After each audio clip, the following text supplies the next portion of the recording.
You guys want to see these Wellers go down? Let's see what happens. This is episode 3 of our March Madness matchups. Today is a quintuple base matchup, not a quadruple. That's right, 5 high-proof weeders are gonna go head-to-head. This suggestion was repeated from a few viewers in the YouTube community, pitting another Weller, in this case, the full-proof, against some more affordable and findable high-proof weeded options. This is gonna be a good one, stay tuned. It's the Mash and Drum.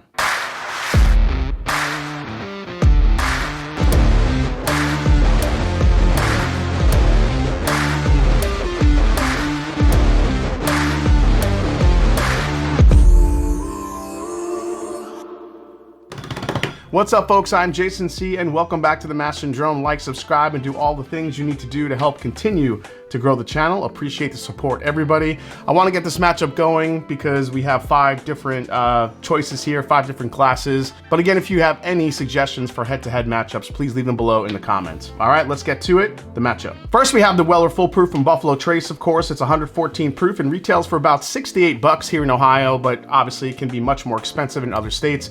Now, technically, it's not barrel proof, it's actually the entry proof that it goes into the barrel, but wanted to see how it does since people line up for hours to get one of these on their shelf. The second bottle is from Green River, and it's their new full-proof weeded bourbon. Now, for now, these are single barrels only and will range in proofs from about 110 to 130 proof. It's aged for 5+ years and priced at 60 bucks. Now, I had some of my sample left, so I figured I'd throw it in the mix.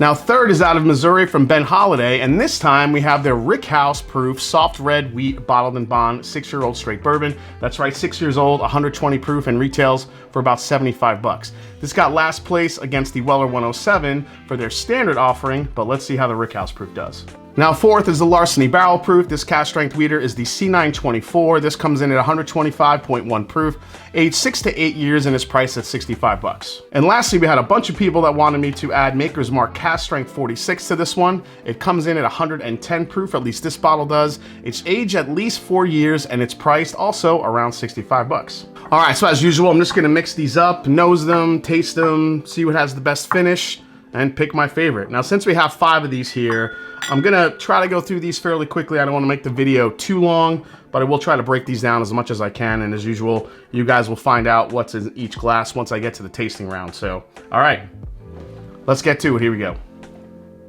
A very rich sweetness here on the nose. Man, some funky oak here. I kind of dig this one. Lots of honey. I'm not really picking up that floral component that we were talking about from the Weller 107 video. This one's a little bit more bold in your face. A little bit of chocolate, honey. Man, love the vanilla here. A little bit of toffee as well. That is actually really good on the nose. So let's go to the second one here. This one's even sweeter. This one's a little bit more confectionery. Strawberries. Heavy vanilla extract here. Man, powdered sugar. It almost comes off like a powdered donut almost. It's really sweet. Man, I don't know which one I like more. This one's brighter and sweeter, but this one's darker, which I kind of usually lean towards darker, but that second one's pretty nice. All right, third one. A little bit more of a dusty peanut note here. Very caramel heavy. Not as much depth here that I'm finding on the first and second ones. Definitely some milk chocolate. Baking spice on this one. This is probably the heaviest one with some cinnamon. A little bit of nutmeg there too. I'm digging that one. All right, number 4. This one is also on the sweeter side. This one gets into, man, again, another kind of berry forward, maybe strawberry, maybe a little hint of cherry here. Almost like a Swedish fish candy, a little bit. It's almost tropical, which is kind of nice. Lots of vanilla here. Again, this one might be the most wheat forward out of the first 4 so far. Yeah, first 4. This one has that wheatiness factor, but it is very sweet as well. I still think number 2 is sweeter. Let's go to the last one here. Actually, scratch that. This is the most wheat forward. This one has a lot of spice, kind of like the other one where we had a lot of cinnamon, nutmeg. I think this is along those same lines. Very wheat forward too. I think 4 and 5 have the most wheat influence, while 1, 2, and 3 have a lot more sweets, a little bit more depth to it. So I'm actually going to lean to one of the first 3 here for nose. Actually, going back to 1, 1's giving me some heavy wheat vibes. I actually really love the nose on 2. It's so rich, it has a lot of depth to it. Yeah, for me, yeah, 1, 2, and 3 are close. I think I'm gonna give it to number 2. Number 2 for me, I think, has the best nose. It's the most inviting, has a lot of sweetness, a little bit more depth. I'm gonna go with number 2. And it's kind of cool because I'm trying to, when you're kind of going through these this fast, it's kind of hard to pick up what exactly this is. All right, well, time to taste them. Here we go.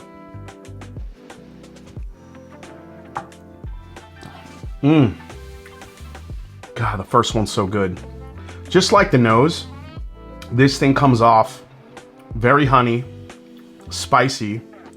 That weediness that it has is coming through. A little bit of a Frosted Flakes vibe, almost like that Frosted Flakes cereal, where it's, or is there like a Frosted Wheaties, something like that. It's got that Wheaties vibe to it, but it also has a lot of sweet. Again, that honey note is really strong for me here. This one's definitely bringing baking spice vibes on the back end of it. I love how sweet it is up front, and it just gets balanced out with spice and a very long finish here on the back end. We'll get into finish obviously later. Let's go on to the second one. This one won for me on the nose. So on the palate, not as much depth as I was finding on the nose. Tastes pretty good. A lot of spice here. A tad bit bitter on the back end of that one. Man, I was just expecting more from the palate coming off of the nose, but the palate on number 1 is actually way better, and so is the finish. One more sip of number 2 here. Yeah, 2 is very sweet, but it just doesn't have enough going on for me to hold on to the experience like number 1 does. I feel like number 1 over number 2 already. Let's go to number 3. Good amount of oak here. Again, that peanut toffee caramel vibe that it has. It's kind of cluing me into what this could be, but I'm not gonna say quite yet, but it does have a good depth, a lot of heat here, a lot of baking spice. Cinnamon red hot candy comes to mind, especially on the back end of this one. I don't think I like it over 1. I think 1 is still kind of the leader in the clubhouse here. All right, let's go to number 4.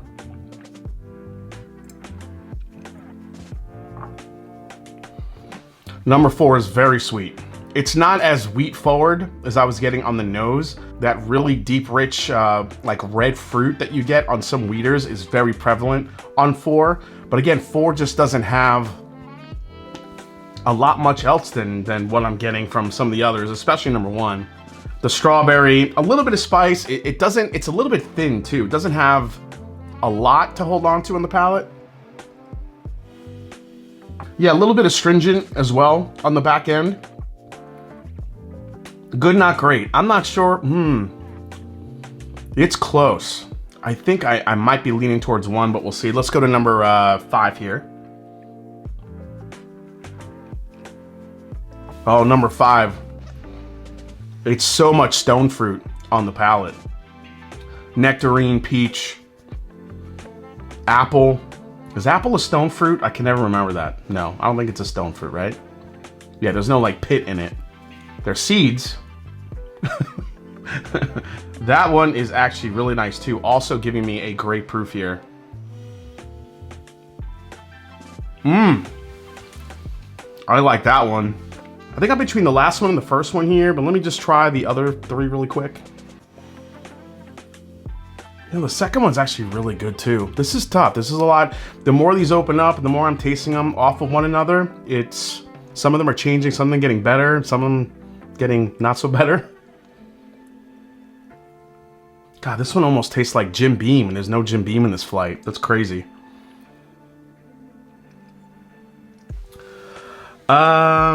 Man, one has some great sweetness to it. It's just really nice. All that honey.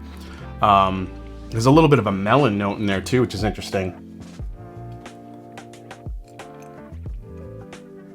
Man, 5 is really good too. I don't know, they all have their attributes, and it just depends on your palate and depends on the day. But for me, today, right now, I think I'm gonna have to go with the last one. But the first one's really close too. I was really back and forth with those. Second one's really good. It just kind of dies out a little bit. It's a little bit thin. Number 3 just doesn't come off like a wheater to me. And number 4, I love the rich red fruit on it, but it just is not, it has a little bit of a bitterness on the back end. Which brings me to finish. Which one has the best finish? Definitely 2 and 4 out. When it comes to finish, it's gonna come between 1, 3, and 5 here. I don't think 1 has the big finish. 3 might. 3 has a nice baking spice finish. Let's go to the last one here. Man, this one might have the finish too. I think the winner could be the last one. Let me just check number 4 again. Yeah, it just kind of falls flat. I think I'm gonna give it to number 5 for the win. There's just something really unique and really good about it. I love the stone fruit notes in it. I love how the lengthy finish. It's got great viscosity. I dig it. I'm gonna go with the last one. As far as ranking the rest, I think maybe number 2 will get the 2nd slot because it did win for the nose. Number 1 will be my 3rd slot, and between these two, I don't know, they're so completely different. Number 4, I do love that rich red fruit note, even though I do think that the finish is a little bit funky. And the middle one here is just not coming off like a weeder, and it's just like very peanut heavy to me. So, all right, let's find out what they are. So let's go with my, I guess the last place one, which was this middle one. So this is the one that I was like, is this Beam? And this is actually, wow, interesting. I thought this would do a lot better. This is the Larceny Barrel Proof C924. Holy crap. I thought that was gonna be at least top 3. Interestingly enough. Okay, let's go to number 4. Number 4 had that rich red fruit note. Kind of curious, I'm guessing this was the Makers. This is, did not expect that. I mean, you guys know what it is, right? This is the Weller Foolproof. Holy shit. Weller Foolproof gets 4th place in this blind. Yeah, okay. Listen, I said in the last video that Weller 107 seems to be my favorite of the lineup, the most consistent. The red fruit note in glass 4 makes sense.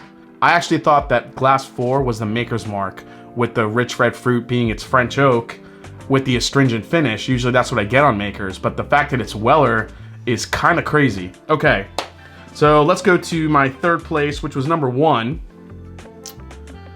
And this is, okay, kind of surprised, but not surprised. This is the Ben Holiday Soft Red Rickhouse Proof. This was kind of my leader in the clubhouse for a few sips until I really got into the others. The Ben Holiday Soft Red Wheat Rickhouse Proof, I think, is one of the best new products in the market. And it's a really, really good, accessible cask strength wheater for you guys to try if you have not tried it yet. Again, right along the same lines in price point as these others, but yeah. I love what Ben Holiday's doing, especially with their Rickhouse Proof offerings. So that means the Makers and the Green River are my 1 and 2. First of all, the Green River hasn't even really come out yet. It's only single barrels. And the Makers 46 cask strength, did not expect to get even sniff the top 3.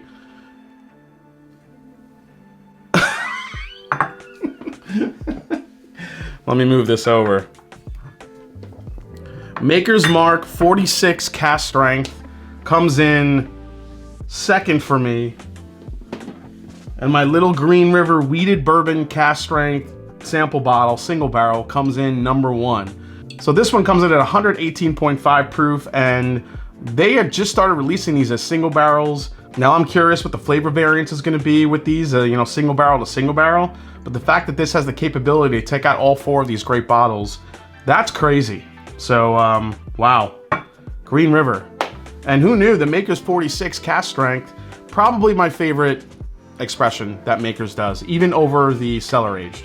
I don't think the Weller Foolproof is actually worth going crazy to try to get. There's just too many good cask strength wheaters out there. So I learned something today.